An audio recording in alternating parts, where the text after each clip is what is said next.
அண்மைச் செய்தி. ஜூன் 21ஆம் தேதி நீட் மறுதேர்வு நடைபெறுவதாக தேசிய தேர்வு முகமை அறிவிப்பு வெளியிட்டிருக்கிறது.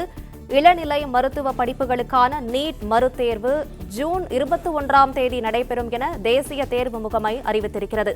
கூடுதல் விவரங்களை செய்தியாளர் பாண்டியராஜன் வழங்க கேட்கலாம். பாண்டியராஜன், வணக்கம். விவரங்களை சொல்லுங்க. மருத்துவ இளநிலை படிப்புகளுக்கான எம்பிபிஎஸ், பிடிஎஸ் உள்ளிட்ட படிப்புகளுக்கான நீட் தேர்வு இந்த ஆண்டு நடத்தப்பட்டது ரத்து செய்யப்பட்டது. தற்போது நீட் மறுதேர்வு தேதியை அறிவிப்பு வெளியிடப்பட்டிருக்கிறது. 2026 மே 3ஆம் தேதி நடைபெற்ற நீட் தேர்வு ரத்து செய்யப்பட்டதை தொடர்ந்து வரும் ஜூன் 21ஆம் தேதி ஞாயிற்றுக்கிழமை அன்று மறுதேர்வு நடைபெறும் என தேசிய தேர்வு முகமை அறிவித்திருக்கிறது.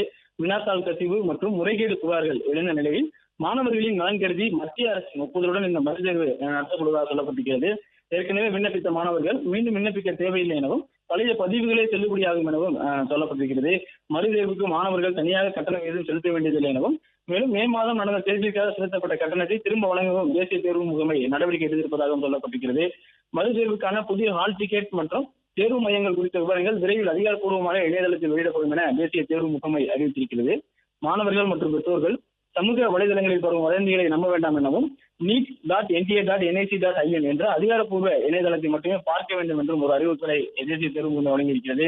சந்தேகம் இருந்தால் தொடர்பு கொள்வதற்கான தொலைபேசி எண்ணையும் கொடுத்திருக்கிறார்கள். அதேபோல மின்னஞ்சல் neet.ug.nta.ac.in என்கின்ற மின்னஞ்சல் வாயிலாகவும் தேசிய தேர்வு முகமை தொடர்பு கொள்ளலாம் எனவும் தெரிவிக்கப்பட்டிருக்கிறது.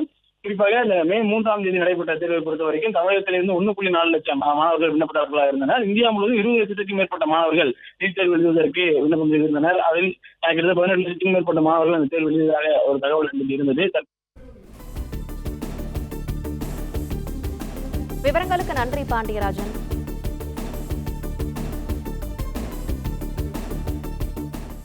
பிளே ஸ்டோர் மற்றும் ஆப் ஸ்டோரில் இருந்து பாலிமர் செயலியை QR கோடு மூலம் பதிவிறக்கம் செய்யுங்கள். செய்திகளை உடனுக்குடன் பெறுங்கள்.